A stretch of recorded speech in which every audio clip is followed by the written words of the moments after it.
The massive research vessel dropped out of faster-than-light travel at the edge of the Sol system. Its smooth pearl-white surface reflected the distant sunlight as it began its approach toward the third planet. Inside the ship, lead researcher Reed adjusted his environmental suit and studied the holographic displays floating before him. Another primitive world, he said to his team of 5 researchers. Class 3 civilization, barely space-capable. Should be a simple study mission.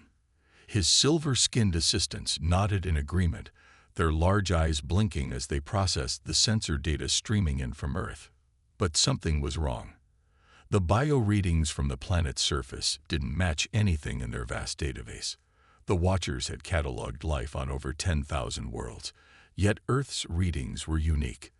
The biosignatures showed creatures with complex chemical compounds that their sensors struggled to classify. Curious, Reed muttered, his long fingers dancing across the control panel. The chemical signatures suggest defensive mechanisms we haven't encountered before. He zoomed in on a continent in the southern hemisphere. We'll land here. The population density is low, and the biological diversity is high.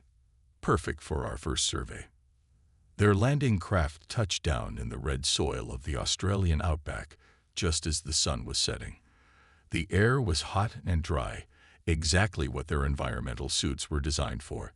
The team set up their research camp with practiced efficiency, deploying sensor arrays and specimen collection units. Remember, Reed instructed, our suits can withstand impacts from creatures 10 times our size. We've studied predators on 100 worlds. This primitive planet shouldn't pose any real challenges. His team spread out, their scanning devices humming as they searched for local wildlife to catalog. The youngest researcher, First Scout Max, moved toward a cluster of rocks. His sensors detected movement, something small, something that radiated heat. He approached carefully, following standard protocol for unknown species contact. The creature was long and brown, coiled in the shade of the rocks. Max activated his specimen containment field, a bubble of energy that could hold creatures as large as Earth elephants. The brown snake, disturbed by the humming field, raised its head. Max noted its size. Barely a threat to their advanced suits. He reached down to activate the collection sequence. The snake struck faster than their sensors could track. Its fangs, designed by millions of years of evolution to penetrate scales and fur, found a microscopic weak point in the suit's joint. Max felt a small prick, nothing more than an annoyance. He looked down at his suit's damage report. Minor breach detected. Analyzing unknown compound. Within seconds, Max's suit began flashing red warnings. The snake's venom was unlike anything in their database. It wasn't just a simple protein toxin. It was a complex cocktail of chemicals that their suit's medical systems couldn't counteract. Max tried to call for help, but his muscles were already failing. Reed heard the emergency beacon and rushed to Max's location. He found the young researcher on the ground, his suit's systems frantically trying to combat the unknown toxin. The snake was nowhere to be seen. Reed called for an immediate evacuation, but as he tried to lift Max, he noticed movement in the rocks. More snakes were emerging in the cooling evening air. Reed's suit sensors were picking up dozens of different chemical signatures, each one as complex and deadly as the last. He activated his emergency shield, a bubble of pure energy that nothing physical could penetrate. But these creatures didn't need to penetrate the shield. Their very existence was a weapon, evolved over millions of years to survive on a planet that Reed was rapidly realizing was unlike any they had ever studied. Max's vital signs flatlined as the venom shut down his nervous system. Reed ordered an immediate retreat to the landing craft.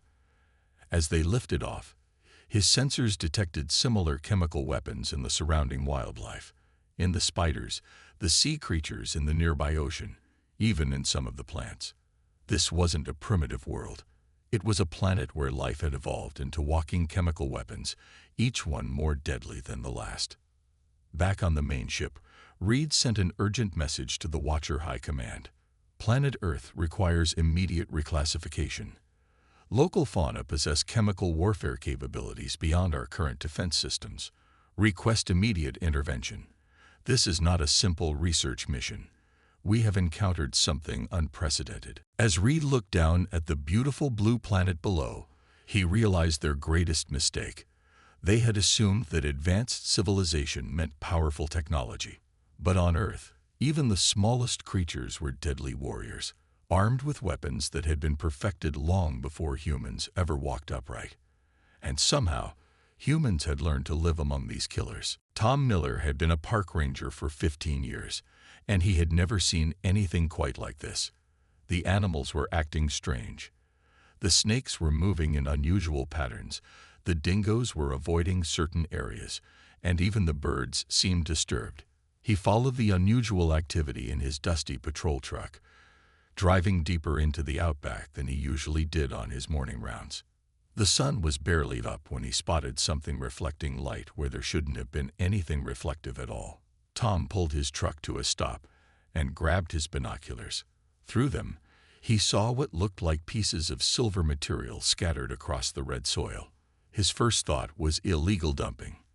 It wouldn't be the first time someone had used the outback as their personal trash can. But as he got closer, he realized this was something entirely different. The silver material looked like some kind of suit, but not like any suit he'd ever seen.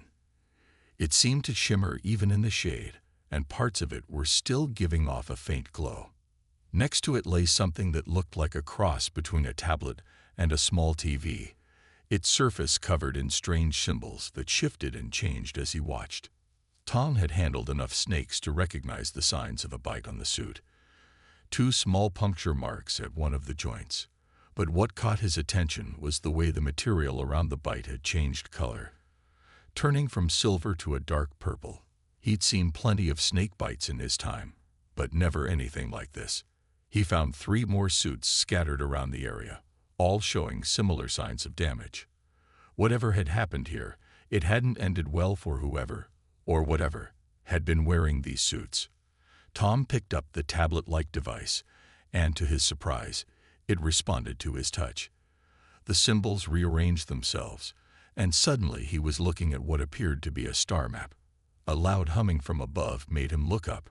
For a moment, he thought it was a rescue helicopter, but the sound was different. Deeper, more rhythmic. Through the morning haze, he saw something that made him question everything he knew about the world. A ship, massive and pearl white, hung in the sky like a second moon. The tablet in his hands came alive with new symbols, and somehow, he couldn't explain how, he began to understand them. It was like the device was teaching him to read its language. Images flashed across its surface. Star systems, alien creatures, and something labeled the Watcher Empire in his mind. Tom sat down on a nearby rock, still holding the device. The snakes that had been so active earlier were now nowhere to be seen, as if they too understood something big was happening. Through the tablet, he learned about the aliens who called themselves the Watchers. They were collectors, catalogers of dangerous species across the galaxy. They prided themselves on their ability to contain and study the deadliest creatures any world had to offer. But they had never encountered anything like Earth's wildlife. Their protective suits, designed to withstand physical attacks from creatures many times their size, had failed against the simple chemical weapons that Earth's creatures had evolved over millions of years. The brown snakes, the spiders, the jellyfish, creatures Tom worked with almost daily, had proved deadlier than anything these advanced aliens had encountered before. As he read more, Tom realized the Watchers weren't done with Earth. The dead researchers were just the first wave. The tablet showed plans for a full containment operation, starting with Australia. They saw Earth as a threat, a planet full of biological weapons that needed to be controlled. Tom looked up at the ship again, then back at the tablet. He needed to warn someone, but who would believe him? Then he remembered his old friend at the Wildlife Research Center. If anyone would understand the significance of what he found, it would be them. More importantly, they might understand why the aliens had failed so badly. The tablet kept feeding him information as he walked back to his truck. The Watchers had made one crucial mistake. They had assumed that Earth's creatures were simply aggressive animals that needed to be contained. They hadn't understood that these creatures were the result of millions of years of chemical warfare evolution. And they certainly hadn't understood how humans had learned to live alongside them. The Watcher High Command didn't wait long to respond. Within 3 Earth days of losing their research team, their military vessels entered Earth's atmosphere. They came with containment ships, massive vessels designed to capture and hold dangerous creatures from across the galaxy. This time, they wouldn't underestimate Earth's wildlife. Their first target was the coastline. Sleek, metallic pods dropped into the ocean near the Great Barrier Reef. The Watchers had dealt with dangerous ocean creatures before, or so they thought. Their pods were built to withstand the pressure of the deepest oceans and the attacks of the largest predators. What they weren't prepared for were the box jellyfish. The nearly invisible creatures drifted through their security fields like they didn't exist. The Watchers' sensors, designed to detect large predators, barely registered the tiny assassins. The first pod sent out a distress signal as its hull began to corrode from the jellyfish's toxins. By the time the rescue teams arrived, 3 more pods had gone silent. On land, things weren't going any better. The Watchers deployed their ground forces in the outback, soldiers wearing suits 10 times stronger than what the research team had used. They moved in formation, their energy weapons ready to stun any threat. But they had learned nothing from their first mistake. A group of inland Taipans found a gap in their defenses. The snakes, attracted to the heat signatures of the alien suits, struck with deadly precision. The new suits' armor didn't matter. The Taipans' fangs found the same microscopic weaknesses as before. This time, the Watchers had brought antidotes for known poisons, but Earth's snakes had evolved toxins unlike anything in their database. The alien commanders watched in disbelief as their forces retreated from creatures a fraction of their size. Their sensors picked up movement everywhere. Spiders building webs that their scanners couldn't detect, snakes moving through the underbrush with deadly purpose, and creatures in the water that could kill with a single touch. But the real surprise came from above. The Watchers had positioned floating command centers in the sky, thinking they would be safe from Earth's ground-based threats. They didn't count on the flying foxes. The large bats, curious about the strange floating objects, swarmed around the centers in massive numbers. Their simple presence disrupted the center's sensitive scanning equipment, leaving the alien forces practically blind. The Watcher commander, watching from the main ship, couldn't understand what was happening.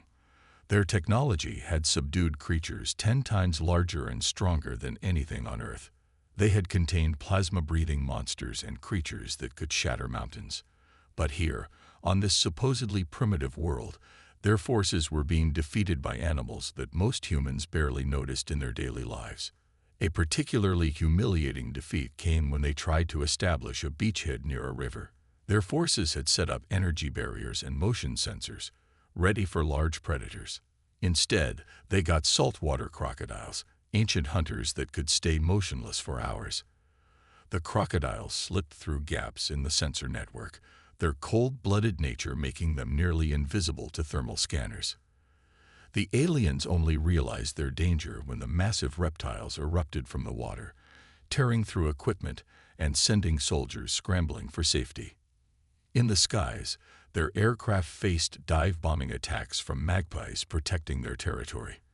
The birds were too small and quick for the ship's automated defense systems, and their constant attacks forced pilots to abandon their patrol routes. Even the small rainbow lorikeets caused problems, their bright colors and fast movements confusing the alien targeting systems. The Watcher commander called an emergency meeting with his officers. In just one day, they had lost more equipment and personnel than in their last 10 containment operations combined. Their sensors were useless, their protective gear was failing, and their forces were being driven back by creatures they had dismissed as primitive. As they debated their next move, their long-range scanners picked up something new. Human military forces were mobilizing around the globe. The Watchers prepared for a conventional battle, something they knew how to handle. But they had already made their biggest mistake. They still didn't understand that on Earth, the wildlife wasn't just dangerous. It was clever, adaptable, and had been waging chemical and biological warfare for millions of years before humans even existed. The emergency meeting at the military command center was tense. Generals from different countries argued about how to fight the alien threat. Some wanted to launch missiles, others suggested electromagnetic weapons, and a few recommended chemical warfare. In the corner of the room, Tom Miller waited quietly, still holding the alien tablet he'd found. Finally, during a pause in the argument, Tom cleared his throat. The generals turned to look at him, some annoyed that a park ranger was even in their meeting. But the tablet in his hands had earned him a place at the table, and what he'd learned from it might save them all. "We're thinking about this all wrong," Tom said, standing up. "Look at what's already working against them. It's not our weapons, it's our wildlife. The aliens can handle physical attacks, but they don't understand how Earth's creatures fight." He touched the tablet, and images of the Watchers' failed missions appeared on the room's main screen. The generals watched as footage showed alien soldiers retreating from snakes, their ships confused by birds, and their water units destroyed by jellyfish. One general leaned forward, his eyes narrowing as he studied the images. "What are you suggesting? That we use animals to fight our battles?" Tom shook his head. "No, I'm suggesting we show them something they've never seen before, how we work with these creatures. According to this tablet, no other species in the galaxy has ever managed to live alongside predators the way we do. We're the only ones who've turned deadly animals into partners." He pulled up more images from the tablet, showing alien worlds where dangerous creatures were always contained, never studied up close. The Watchers think they're advanced because they can capture and control dangerous animals. But we've done something they can't even imagine. We've learned to understand them. The room was quiet as Tom's words sank in. A scientist from the Wildlife Research Center spoke up. "He's right. We have people who handle the deadliest snakes with their bare hands. We swim with great white sharks. We study box jellyfish up close. We've learned to read animal behavior in ways these aliens never have." The Australian general stood up, a plan forming in his mind. "What if we show them? Not just our military strength, but our understanding of the creatures they're so afraid of." He turned to Tom. "Can you get in touch with wildlife experts? People who work with dangerous animals?" Tom smiled. "Better than that. I can show you how to turn the aliens' fear of our wildlife into respect." He held up the tablet. "They think Earth is a death world that needs to be contained.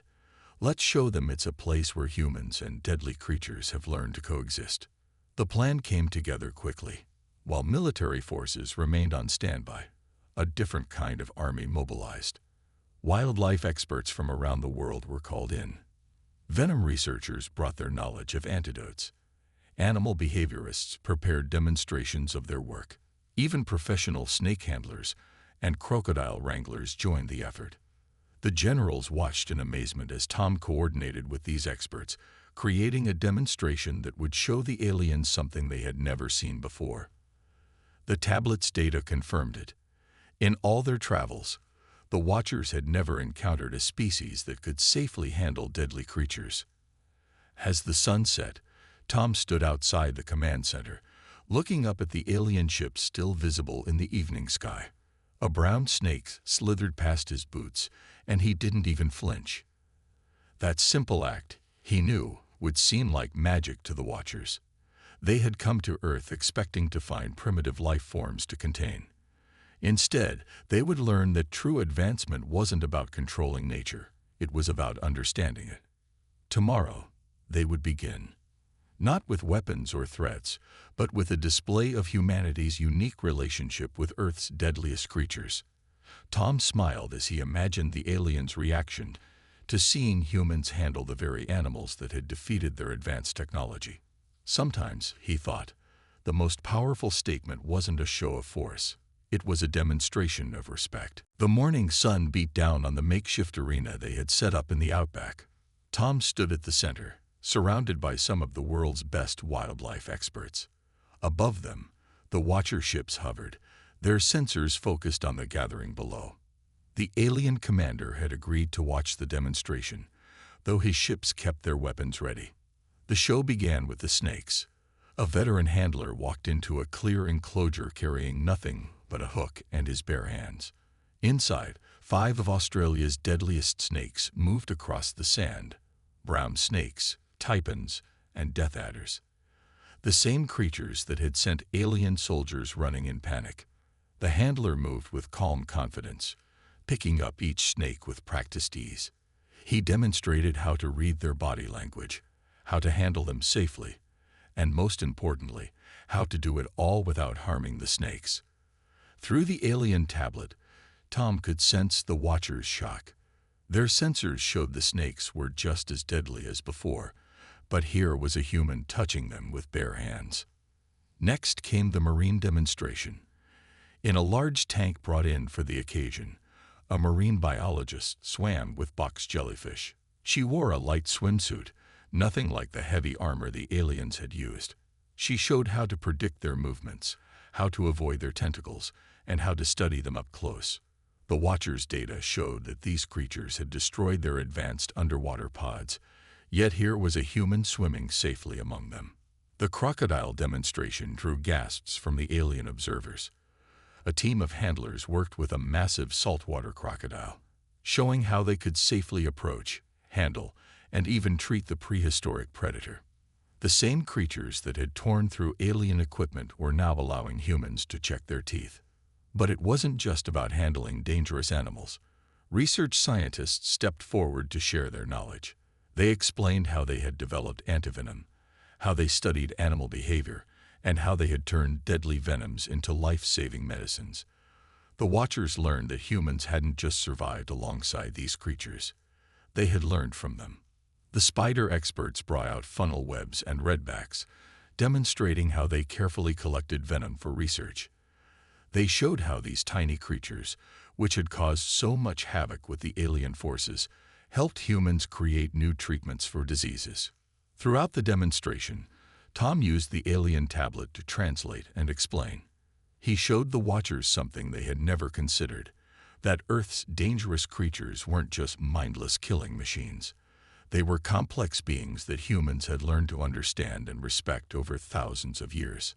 A wildlife veterinarian demonstrated how they treated injured predators. She showed the aliens how humans helped these dangerous creatures, nursing them back to health despite the risks.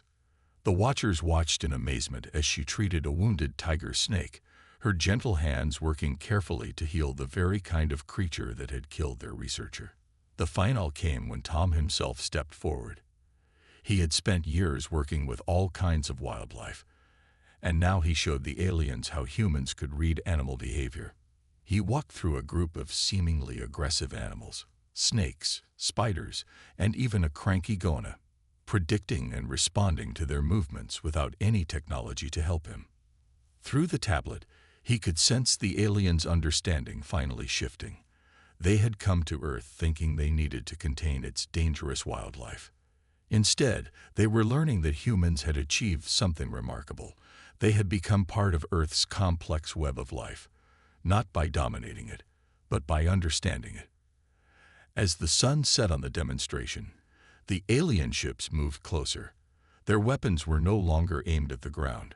The Watcher commander's voice came through the tablet, filled with something new: respect. They had come to Earth expecting to find primitive creatures to control. Instead, they had found teachers who could show them a better way to coexist with dangerous life forms. Tom looked around at his fellow wildlife experts, all of them tired but proud. They had shown the aliens that humanity's greatest strength wasn't in containing or controlling Earth's deadly creatures. It was in understanding and working with them. The alien tablet in Tom's hands lit up with new information as the Watcher ships descended. This time, they weren't coming to fight. After the demonstrations, the aliens had spent 3 days reviewing their vast database of life-bearing worlds. What they found changed everything they thought they knew about Earth and its inhabitants. The Watcher commander requested a meeting, not with world leaders or generals, but with Tom and the wildlife experts. They gathered in a simple outback research station, the pearl-white alien ships parked alongside dusty research vehicles. Through the tablet, the commander shared what they had discovered. In all our travels across the galaxy, the commander's words translated through the tablet, we have never found another world like Earth. Images appeared, showing different alien planets. On most worlds, life evolved to be either simple or predictable. Creatures either grew bigger, stronger, or faster. But here on Earth, life took a different path. The tablet displayed more images, this time showing Earth's evolutionary history. Your world is unique because it created an arms race of chemical weapons and defenses. Your creatures didn't just evolve physical weapons. They developed complex toxins, venoms, and poisons. This forced all life on Earth to become more sophisticated, more adaptable. Tom watched as the alien data showed how Earth's creatures had developed their deadly arsenal. The box jellyfish with its invisible tentacles, the blue-ringed octopus with its powerful venom, the inland taipan with its precisely engineered toxins. Each one was a masterpiece of evolutionary chemistry. But the biggest revelation came next. The commander showed them data from thousands of alien civilizations. No other intelligent species we know of evolved alongside such deadly creatures. The tablet translated. Most developing species either wiped out their dangerous wildlife or were wiped out themselves. But humans did something unprecedented. You learned to understand these creatures. The wildlife experts in the room shared knowing looks. They had never thought of Earth as unique in the galaxy. To them, working with dangerous animals was just part of life. But now, they saw their work through alien eyes. The tablet displayed more information, showing how humans had developed differently from other intelligent species. While other civilizations built walls to keep dangerous creatures out, humans had built bridges to understand them. While others saw deadly animals as threats to eliminate, humans saw them as creatures to study and learn from. Your ability to handle venomous snakes isn't just a skill, the commander's message continued. It's proof that humans evolved alongside the deadliest chemical weapons in the galaxy. Your bodies developed natural resistances. Your minds developed the ability to read and understand dangerous creatures. You turned predators into research partners and venoms into medicines. The revelation struck Tom hard. All those years of working with wildlife, all the knowledge passed down through generations of handlers and researchers, it wasn't just human ingenuity. It was the result of millions of years of evolution alongside Earth's deadliest creatures. One of the venom researchers spoke up, her question translated by the tablet. Is this why your protective suits failed? Because you'd never encountered Earth's toxins before? The commander's response was humbling. Their advanced civilization, capable of traveling between stars, had been defeated by evolutionary weapons that Earth's creatures had developed over millions of years. Their suits could stop physical attacks from the largest predators, but they had no defense against the precise chemical weapons that even tiny Earth creatures possessed. As the meeting continued, more data poured through the tablet. The Watchers had classified countless worlds, categorized millions of species, but Earth stood alone. It wasn't just a planet with dangerous creatures. It was a planet where life had turned chemical warfare into an art form, creating creatures with weapons more sophisticated than anything the aliens had encountered. And humans, instead of trying to eliminate these dangerous creatures, had become the first species in known space to truly understand and work with them. The commander's final words through the tablet summed it up perfectly. We came to contain what we thought were primitive creatures. Instead, we found the most sophisticated ecosystem in the galaxy, and the only species wise enough to learn from it rather than fight it.